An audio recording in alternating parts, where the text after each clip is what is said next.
Assalamualaikum warahmatullahi wabarakatuh.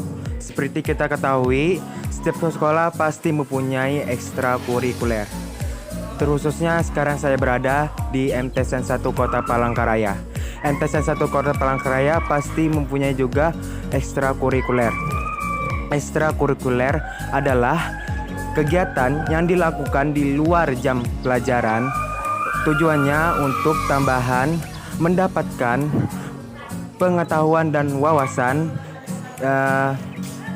dengan minat dan bakatnya masing-masing.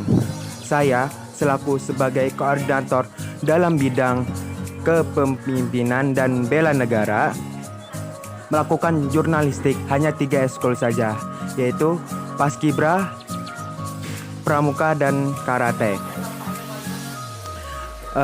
Seperti kita ketahui, dalam 3 ekskul ini terbentuknya lah dalam jiwa kepemimpinan dan rasa bela terhadap negara Indonesia.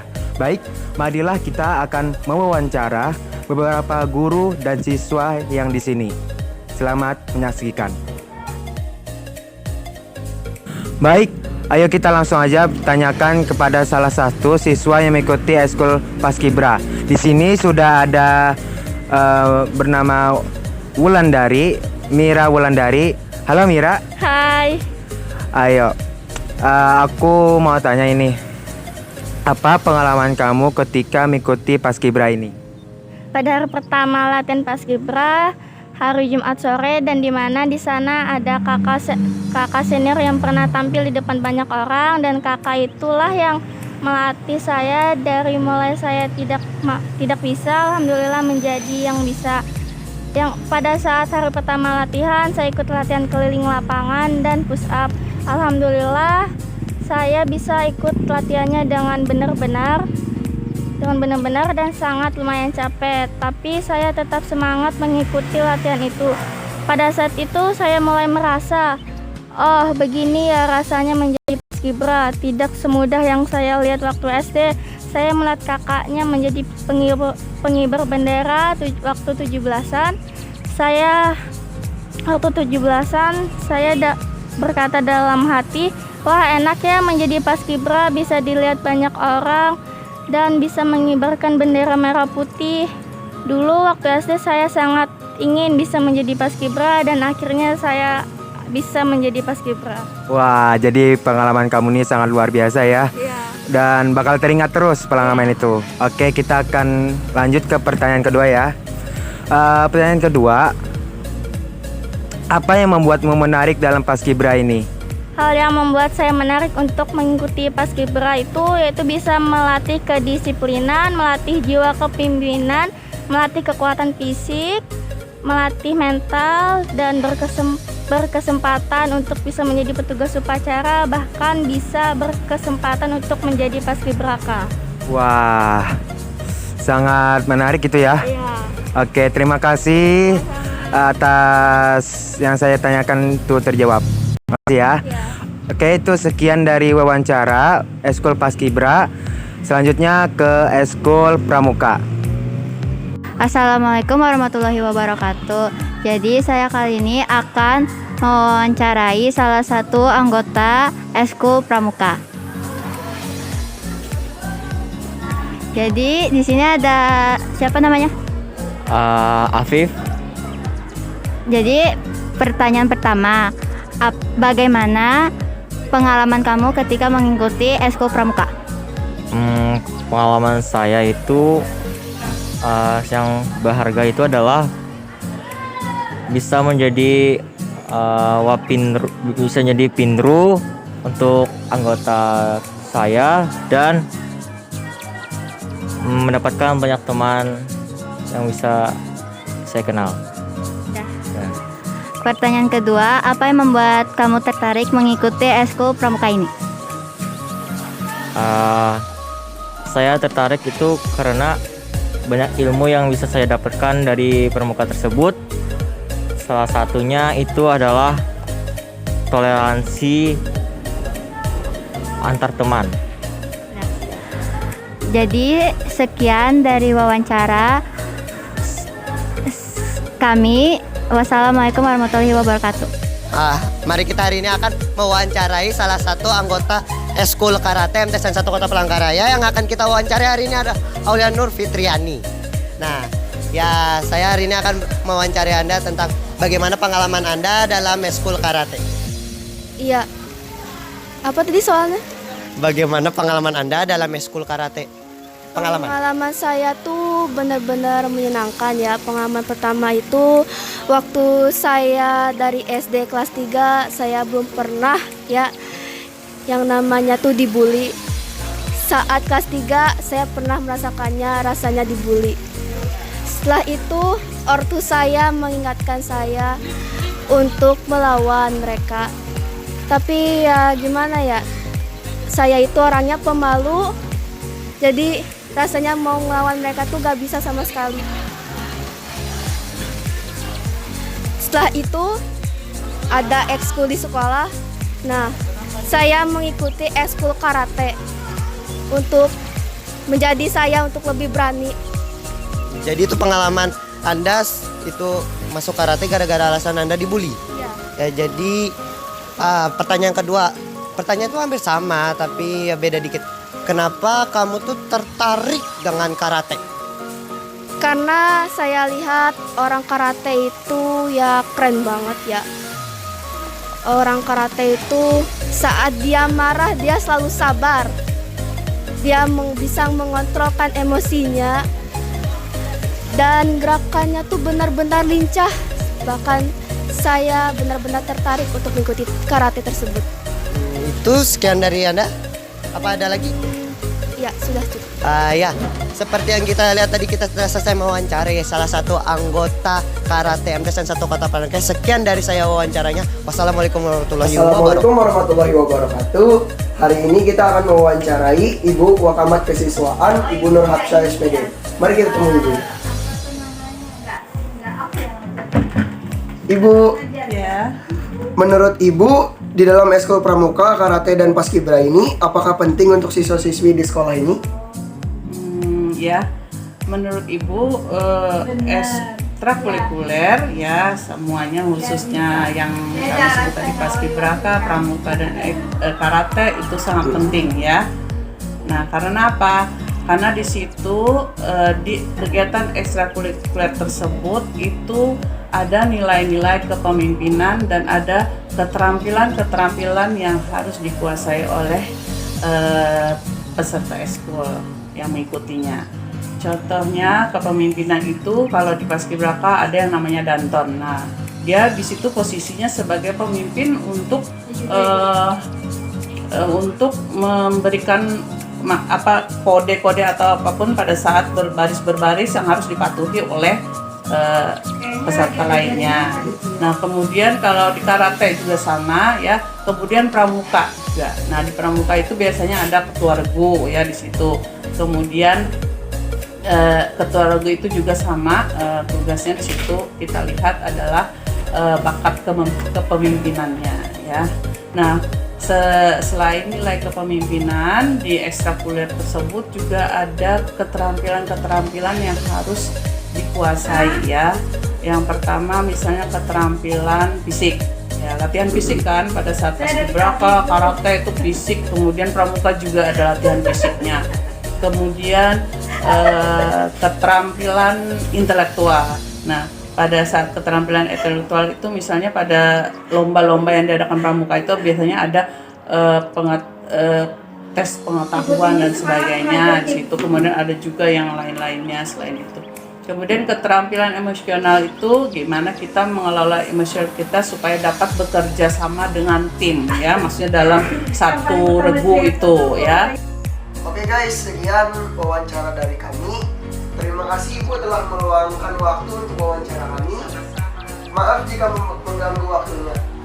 Sekian wawancara dari Ibu Nur Hapsyah. Wassalamualaikum warahmatullahi wabarakatuh. Assalamualaikum warahmatullahi wabarakatuh. Kami akan mewawancarai Ibu Kepala MTSN 1 Kota Palangkaraya mengenai kepemimpinan dan bela negara di madrasah ini.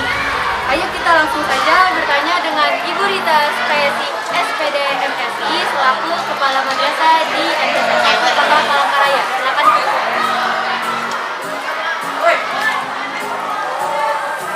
Gimana menurut Ibu peran sebagai seorang Baik, Assalamualaikum warahmatullahi wabarakatuh. Saya akan menjelaskan bahwa seorang pemimpin itu punya tugas yang besar sekali. Nah, khususnya di sini di madrasah ini Ibu sebagai kepala MTSN 1 Kota Palangkaraya. Mungkin sedikit Ibu jelaskan bahwa sebagai seorang kepala madrasah atau sebagai seorang kepala sekolah, kalau di sekolah ya, bahwa ada 5 kompetensi yang harus dimiliki. Yang pertama, kepala madrasah harus memiliki kompetensi kepribadian. Kemudian yang kedua adalah harus memiliki kompetensi manajerial. Yang ketiga, kepala sekolah atau kepala madrasah harus memiliki kompetensi kewirausahaan. Yang keempat, sebagai kepala madrasah harus memiliki kompetensi supervisi. Dan yang terakhir, yang kelima, sebagai kepala madrasah harus memiliki kompetensi sosial. Nah, jadi 5 kompetensi itu harus dimiliki sebagai kepala madrasah. Contoh yang pertama adalah kepala madrasah harus memiliki kompetensi kepribadian. Jadi pribadi kepala madrasah itu harus memberikan contoh. Kan dia memimpin madrasah, salah satunya di MTSN 1. Kepribadian kepala sekolah itu dilihat dari sopan santunnya, tata keramanya, perilakunya. Contoh lagi, kepala madrasah kan kalau pagi harus lebih cepat dan yang lain itu contoh. Nah, jangan sampai kepala madrasah itu memberikan contoh yang tidak baik kepada yang lainnya. Kemudian yang kedua tadi adalah kompetensi manajerial. Manajerial itu sebagai seorang manajer, kepala madrasah harus bisa memimpin, mengatur madrasah ini supaya menjadi lebih baik. Apa yang menjadi tujuan madrasah harus tercapai. Tetapi kepala madrasah tidak bisa bekerja sendiri, harus ditemani, dibantu oleh yang lain. Contoh, kepala madrasah dibantu oleh wakil kepala madrasah. Misalkan di bidang kurikulum, di bidang pembelajaran, dibantu oleh wakil kurikulum. Nah, ada jadwal pembelajaran, guru ini ngajar di kelas ini, guru ini ngajar di kelas ini. Kemudian kepala madrasah dibantu lagi oleh wakil kesiswaan. Buat apa? Membantu dalam kegiatan kesiswaan. Contoh nih, kegiatan-kegiatan kalian ini pasti kalian koordinasinya dengan Ibu Nur Hafsah selaku wakil kesiswaan, kegiatan OSIM, pokoknya apa saja yang menjadi kegiatan-kegiatan kalian OSIM itu pasti kalian koordinasinya dengan Ibu Nur Hafsah selaku wakil kesiswaan.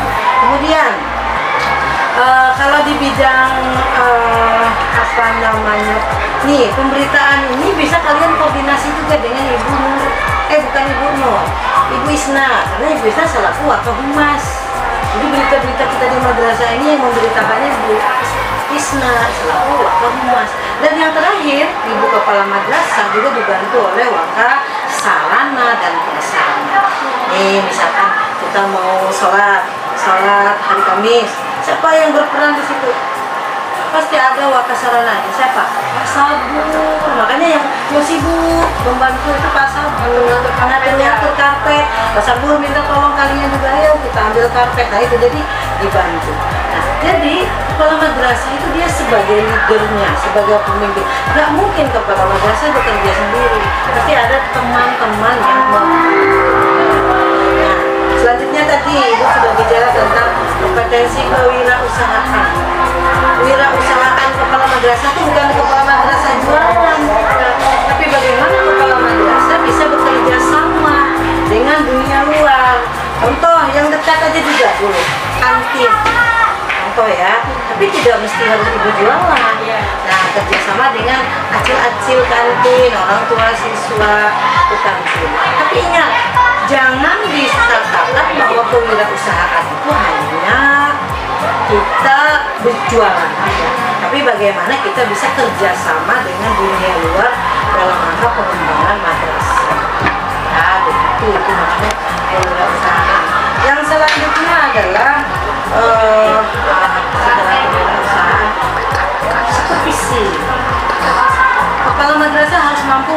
supervisi. Supervisi itu adalah untuk melakukan pekerjaan guru dan pegawai saya itu udah betul atau salah. Hanya guru sedang masuk, kepala sekolah harus memperhatikan, harus melakukan penilaian. Oh ini betul dah ngajarnya guru ini. Nah itu disupervisi. Sama dengan tata usaha. Masuk ke ruang tata usaha, ini sudah mengerjakan tugasnya belum? Misalnya tukang bikin surat, ketik surat, ada surat masuk, mencatat surat masuk, surat keluar. Nah itu namanya supervisi. Dan yang terakhir, kepala madrasah itu harus memiliki kompetensi sosial. Nah, sosial itu bersosial.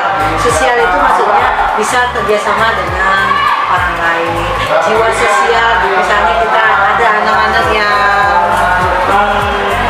kena musibah, membantu temannya. Misalnya ada teman-teman yang musibah banjir, ya anak kita sama-sama menyumbang berapa semampu kita sumbangkan untuk mengurangi beban hidup, kesedihan apa yang dirasakan. Nah itu, walaupun sedikit, yang penting ada jiwa empati, jiwa rasa kasih sayang, jiwa rasa bersaudara. Walaupun kita bukan saudara kandung, tapi kita adalah saudara.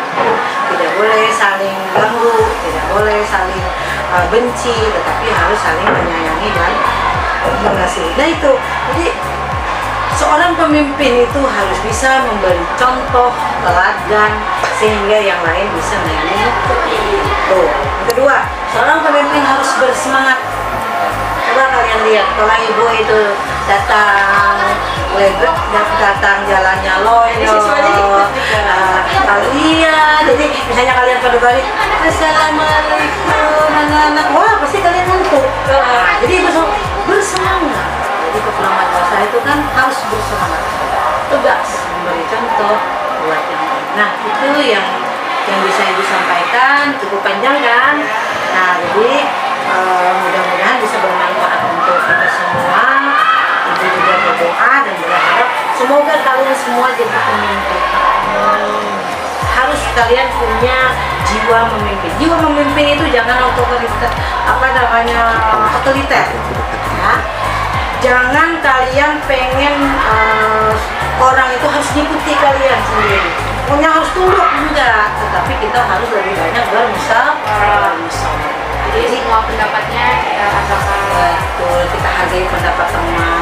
Walaupun berbeda pendapat tidak masalah, tapi kita ambil satu keputusan yang bersama. Walaupun tidak semuanya persis sama. Jadi tidak mengambil keputusan sendiri. Betul. Seperti itu. Kecuali ada saat ada bagian-bagian tertentu yang memang tidak mesti harus dimusyawarahkan. Tapi tidak banyak, hanya bagian tertentu. Karena pada dasarnya semuanya untuk memajukan suatu organisasi atau sekolah itu harus bersama. Ya. Udah. Ini itu saja ya dari Ibu. Terima kasih. Assalamualaikum warahmatullahi wabarakatuh. Waalaikumsalam. Sekian wawancara dari kami bidang kepemimpinan dan bela negara. Mohon maaf jika ada kesalahan. Sekian, wassalamualaikum warahmatullahi wabarakatuh.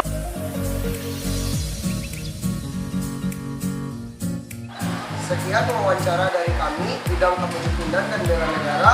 Mohon maaf jika ada salah kata dan ucapan.